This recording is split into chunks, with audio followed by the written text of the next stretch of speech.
Bienvenidos a la Escuela de Crecimiento, el arrebatamiento. Esta es la lección número 4. El tiempo presente en que vivimos se conoce como la era de la Iglesia o los tiempos de los gentiles. Inició el día de Pentecostés después de la resurrección de Cristo y terminará bruscamente en un abrir y cerrar de ojos con el traslado a las nubes de millones de creyentes, los vivos del presente y los que murieron de todos los tiempos, que serán llevados a su hogar celestial, donde recibirán entonces la recompensa a la que cada uno se haya hecho merecedor. Este traslado de los creyentes es conocido como el arrebatamiento de la Iglesia. Siempre que hablamos del regreso de Cristo, surge la pregunta, ¿cuándo sucederá? A través de la historia han surgido personas que han tratado de responder a esta pregunta. Los discípulos de Jesús tenían la misma duda y se lo preguntaron, a lo que Él le respondió: en cuanto al día y la hora, nadie lo sabe, ni siquiera los ángeles de los cielos, solo mi Padre lo sabe. Esta declaración no parece haber importado a ciertos iluminados, líderes carismáticos que hicieron desviarse a multitudes de personas hacia el error. Por ejemplo, William Miller, fundador de los Adventistas del Séptimo Día, predijo que Cristo vendría por segunda vez a la tierra en 1843. Posteriormente dio 2 fechas, en 1844, pero falló las 3 veces. Charles Russell, el fundador de los Testigos de Jehová, anunció la segunda venida de Cristo en 1874.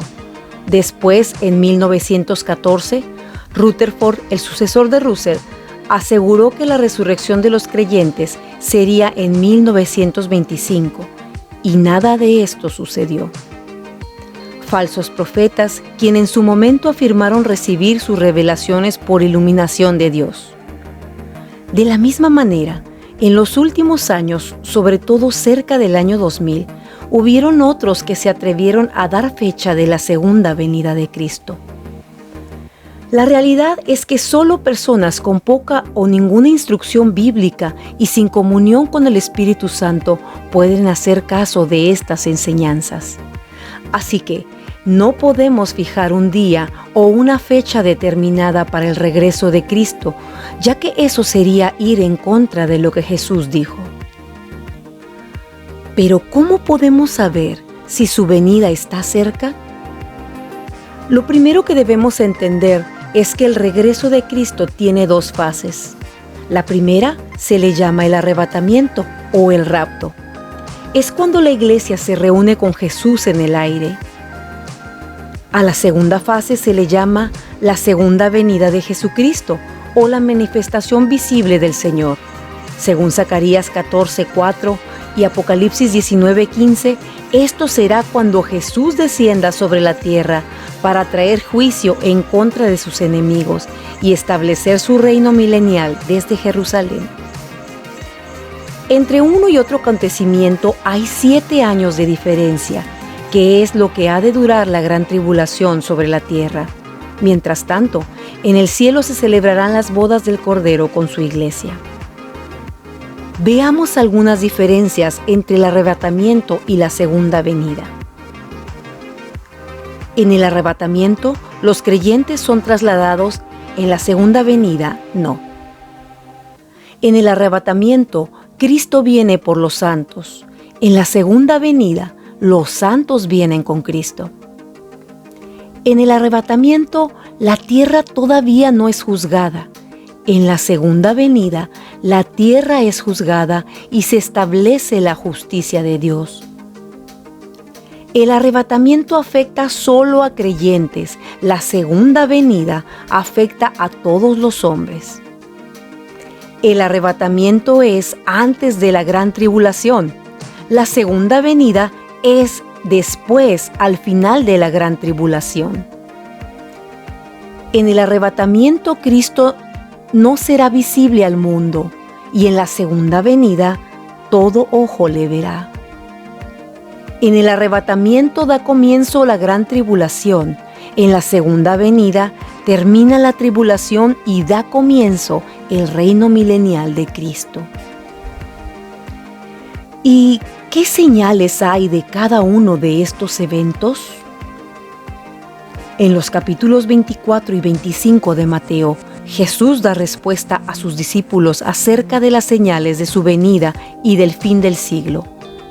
Pero es importante notar que aquí Jesús está hablando a los discípulos como judíos, los cuales representan a un pueblo que pasaría por las experiencias que él menciona. En Mateo 23, 37 al 39, Jesús dijo: Jerusalén, Jerusalén, que matas a los profetas y apedreas a los que son enviados a ti. ¿Cuántas veces quise juntar a tus hijos como junta la gallina sus polluelos debajo de sus alas y no quisiste? Miren cuán desolada se queda la casa de ustedes, porque yo les digo que no volverán a verme hasta que digan: bendito el que viene en el nombre del Señor. Aquí le está hablando a Israel. En el verso 39 dice: no volverán a verme, prediciendo su ausencia total, ya que la relación particular con Israel será establecida hasta su regreso, tiempo en el cual verán al Hijo del Hombre viniendo sobre las nubes del cielo con poder y gran gloria. La serie de eventos que menciona, los falsos cristos, las guerras, el hambre, las pestes, el sufrimiento, la tribulación y las señales en el cielo, son señales no del arrebatamiento, sino de su manifestación visible o segunda venida.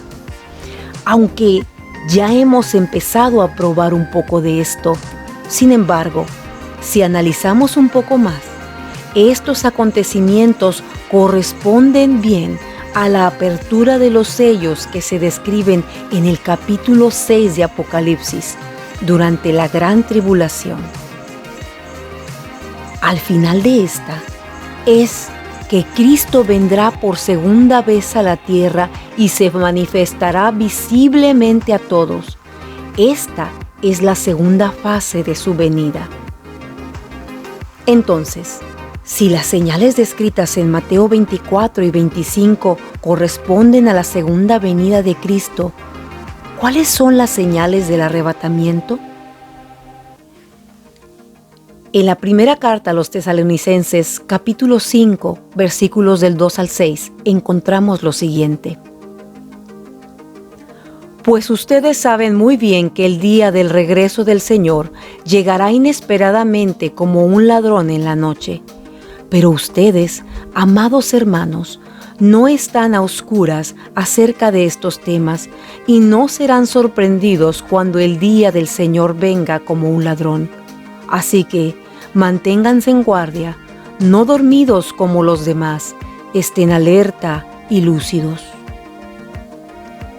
Tito 2, del 11 al 13 dice: Esa bondad de Dios nos enseña a renunciar a la maldad y a los deseos mundanos y a llevar en el tiempo presente una vida de buen juicio, rectitud y piedad, mientras llega el feliz cumplimiento de nuestra esperanza, el regreso glorioso de nuestro gran Dios y Salvador Jesucristo. Estos pasajes advierten al creyente que debe estar velando y atento al regreso del Señor. En realidad, no se le dan señales a la iglesia, sino que más bien se le ordena esperar el retorno de Cristo, el cual es inminente. Esto quiere decir que sucederá en cualquier momento, que su venida está pronta, es inevitable, es segura y vendrá inesperadamente. No habrán señales directas para avisar de su regreso. Y si la palabra de Dios no marca alguna señal que deba cumplirse antes del arrebatamiento, sin embargo ya vemos algunas señales previas a su segunda venida, ¿por qué aún no ha sucedido el arrebatamiento? En la segunda carta del apóstol Pedro, capítulo 3, fue escrito: El Señor no se tarda para cumplir su promesa, como algunos piensan, sino que nos tiene paciencia y no quiere que ninguno se pierda, sino que todos se vuelvan a Él. Pero el día del Señor llegará como un ladrón en la noche. En realidad, es el amor y la infinita paciencia de Dios lo que hace que el regreso de Jesús aún no haya sucedido. ¿Cómo será el arrebatamiento? En 1 Corintios 15, 51 al 53, Pablo describe: Pero permítanme revelarles un secreto maravilloso. No todos moriremos, pero todos seremos transformados. Sucederá en un instante, en un abrir y cerrar de ojos, cuando se toque la trompeta final. Pues cuando suene la trompeta, los que hayan muerto resucitarán para vivir por siempre. Y nosotros, los que estemos vivos, también seremos transformados, pues nuestros cuerpos mortales tienen que ser transformados en cuerpos que nunca morirán. Nuestros cuerpos mortales deben ser transformados en cuerpos inmortales. Los cristianos que estén vivos al momento del arrebatamiento, sus cuerpos serán transformados. Esto será en una fracción de segundo.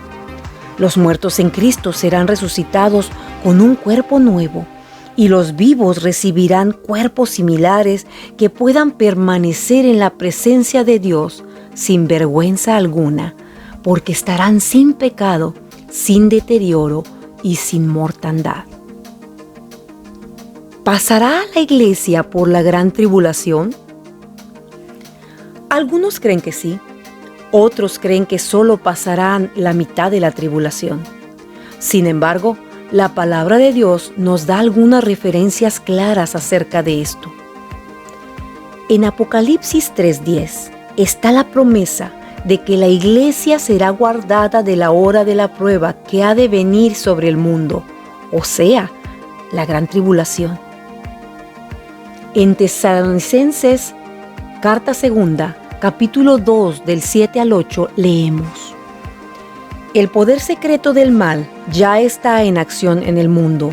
Solo falta que el que lo detiene se quite del camino. Entonces aparecerá ese hombre maligno y el Señor Jesús lo matará de un solo soplo y lo destruirá con el esplendor de su llegada. Aquí Pablo hace referencia al Espíritu Santo, que es quien impide que en el presente se manifieste el anticristo. Pero cuando la iglesia, en quienes vive el Espíritu Santo, sea llevada de este mundo con el arrebatamiento, la abundante gracia del Espíritu Santo se acabará. Entonces el anticristo dominará la tierra. ¿Quiénes participarán en el arrebatamiento? La Biblia dice en Hebreos 12:14 que sin santidad nadie verá al Señor. Ningún cristiano que viva en estado continuo de pecado está en condiciones de ser arrebatado, porque quien vive de esa manera ya no es santo. Ha endurecido su corazón a la voz del Espíritu Santo, se ha enfriado y le falta la comunión espiritual con el Señor. Si rechazamos a Cristo y dejamos de permanecer en sus caminos de justicia, podemos perder nuestra salvación. Pero si procuramos agradarle, perseverando y manteniéndonos despiertos espiritualmente, entonces seremos arrebatados. Seremos llevados a las mansiones, a los lugares en el cielo que Cristo y el Padre Celestial han preparado para nosotros. ¿Qué recompensa recibiremos? Segunda de Corintios 5:10 dice que es necesario que todos nos presentemos ante el tribunal de Cristo, para que cada uno reciba según lo que haya hecho mientras estaba en el cuerpo, sea bueno o sea malo. Aquí los creyentes seremos juzgados, pero no por nuestros pecados, porque estos ya fueron perdonados en la cruz. El Señor nos juzgará respecto a si utilizamos los dones y talentos que Él nos dio para servirle y cuáles fueron nuestros verdaderos motivos para hacerlo. La ganancia o la pérdida de la recompensa será el resultado. De acuerdo a 1 Corintios 3:10 al 17, las cosas que hemos hecho por el impulso de nuestra carne y para nuestra gloria, no importa cuán grandes puedan ser, serán desaprobadas. Todo lo hecho por iniciativa propia y por fama personal será totalmente destruido. En este tribunal de Cristo, nuestras vidas serán evaluadas de acuerdo con lo que cuenta para la eternidad y no por las apariencias externas o engañosas. Cada vez que sirvamos a Dios, debemos hacernos la siguiente pregunta: ¿estoy dependiendo de mis propias fuerzas, de mis talentos y capacidades, en vez de depender del poder del Espíritu Santo? La Biblia menciona 5 coronas. La corona incorruptible para los que dominen sobre el viejo hombre. La corona de gozo para los ganadores de almas. La corona de vida para aquellos que resisten las pruebas. La corona de justicia para los que aman su venida. La corona de gloria para los que pastorean la iglesia de Dios. Estas coronas, según Apocalipsis 4:10, no serán para nuestra gloria personal, sino que serán arrojadas a los pies de Cristo y servirán para darle gloria a Dios. Después del tribunal de Cristo, tendrán lugar las bodas del Cordero, o sea, las bodas de Cristo con su iglesia, y esto será antes de la segunda venida. La pregunta para ti hoy es: ¿estás preparado para irte con Cristo en el arrebatamiento? ¿Está tu corazón anhelando participar en las bodas con Cristo?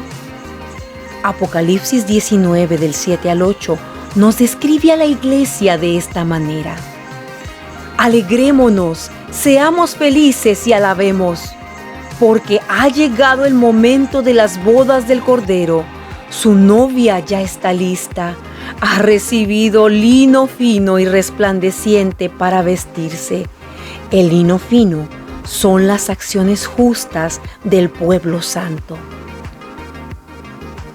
Gracias por su atención a esta lección y muchas felicidades a todas las mamás. Que Dios les bendiga.